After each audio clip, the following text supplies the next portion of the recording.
دع قرية إلا هبطتها في 40 ليلة، يدور الأرض كلها.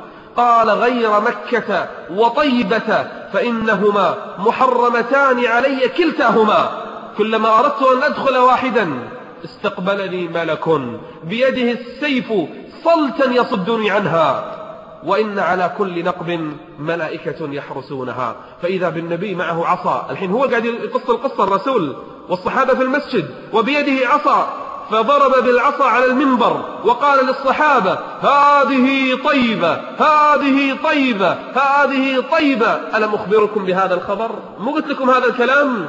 ثم قال للصحابة، يبي الحين يحدد البحر، وين هذا البحر؟ قال لهم: إنه في بحر الشام.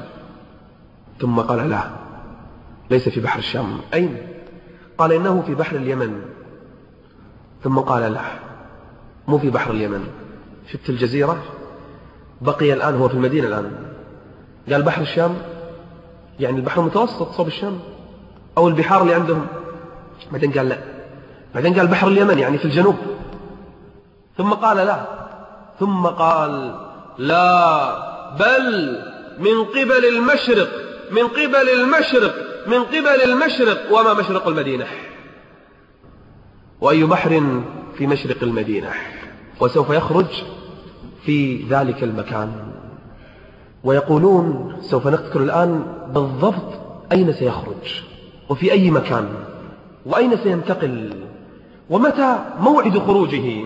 هذا الحديث حديث تميم يدل دلالة واضحة على أن ابن صياد ليس هو، لكن الأمر لا زال مشكوك فيه.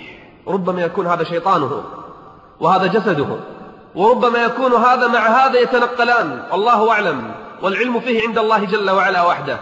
ابن تيمية يقول لا، ابن صياد ليس هو الدجال، دجال من الدجاجلة، لكن بعض أهل العلم كالنووي وغيره يقولون لا، هو الدجال الأكبر لكنه يتنقل. متى يخرج؟ سئل الإمام علي ابن أبي طالب في يوم من الأيام وهو يخطب الجمعة على المنبر، سأله أحد الناس: يا أمير المؤمنين، متى يخرج الدجال؟ يعني متى يظهر؟ متى يخرج الدجال؟ فقال الإمام علي: سوف أخبرك بعلامات وأسباب وهنات يتلو بعضهن بعضا حذو النعل بالنعل. إذا حصلت هذه الأشياء طلع الدجال. الإمام علي يقول لمن؟ للرجل، للناس: هذه العلامات إذا حصلت الدجال طلع. اسمع إلى العلامات التي استقاها الإمام علي من الأحاديث الصحيحة. شوف كلام الإمام علي، وأرجوك رجاء قارن هذه العلامات بأيامنا وحدد كم وحدة طلعت وكم وحدة ما طلعت علشان تعد، وحتى تعرف إحنا في أيام الدجال ولا مو في أيام الدجال. كلام الإمام علي لابد أنه أخذه من النبي، لابد له حكم المرفوع. قال الإمام علي: فاعقد بيدك واحفظ ما أقول لك. هذا كلام الإمام علي. إذا أمات الناس الصلوات، صلاة ضيعوها، وأضاعوا الأمانات، من الأمين فيهم، وكان الحكم ضعفا، حكم ضعيف، والظلم فخرا، يفتخر الواحد بالظلم، وأمراؤهم فجرة، ووزراؤهم خونة، وأعوانهم ظلمة، وقراؤهم فسقة، وظهر الجور، الظلم صار في كل مكان، وفشى الزنا، وظهر الربا، وقطعت الأرحام، واتخذت القينات، طلعت مغنيات، وشربت الخمور، ونقضت العهود، وضيعت العتمات، صلاة الليل ضاعت، وتوانى الناس في صلاة الجماعات، وزخرفوا المساجد، وطولوا المنابر، وحلوا المصاحف، وأخذوا الرشاوى انتشرت، وأكلوا الربا، واستعملوا السفهاء، وظفوا السفهاء، واستخفوا بالدماء، أرخص شيء صارت الدماء، وباعوا الدين بالدنيا. سبحان الله، كأن الإمام علي عايش بيننا. وباعوا الدين بالدنيا واتجرت المرأة مع زوجها. المرأة تدش التجارة مع زوجها.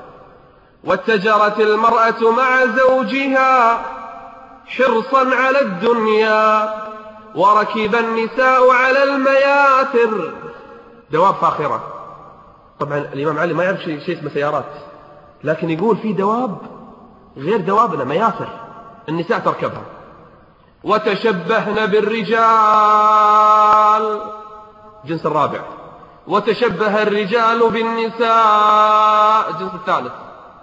وكان السلام بينهم على المعرفة، اللي عرف يسلم عليه، اللي ما يعرف ما يسلم عليه. وشهد شاهد من غير أن يستشهد، يشهد على الزور. وحلف من قبل أن يستحلف، يحلف كاذب ما حد طلب منه. ولبسوا جلود الضأن على قلوب الذئاب، وكانت قلوبهم أمر من الصبر، يعني قلوبهم شوف النتن. وألسنتهم أحلى من العسل، تسمع كلامه تستانس لكن قلبه خبيث. قال وسرائرهم أنتن من الجيف، والتمس الفقه لغير الدين، يتعلمون العلم الشرعي ليس لله.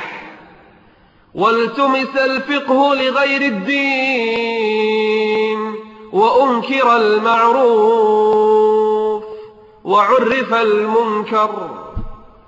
ثم قال إذا حصل هذا فالنجاة النجاة، والوحى الوحى، والثبات الثبات.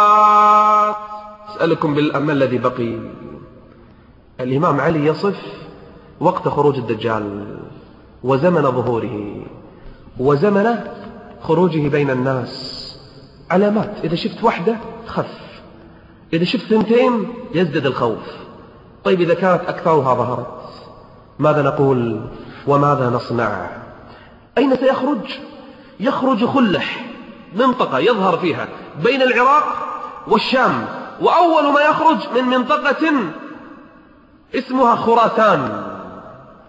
خراسان، وفي مدينة اسمها أصبهان بالتحديد، في قرية اسمها يهودية. سألت بعض المهتمين هذا الزمن تعرفون هذه القرية؟ في إيران، في أصبهان. قالوا نعم نعرفها.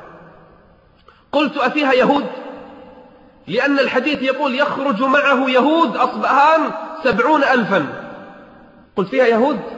قالوا هناك منطقة كلها يهود، كلها يهود أصلا. واليهود جاهزون الآن للخروج مع من؟ مع مخلصهم، هم ينتظرونه وكتبهم موجودة، والآن يريدون هدم المسجد الأقصى. يقول سيخرج المخلص. من المخلص؟ يقصدون الدجال، يقصدون المسيح الدجال.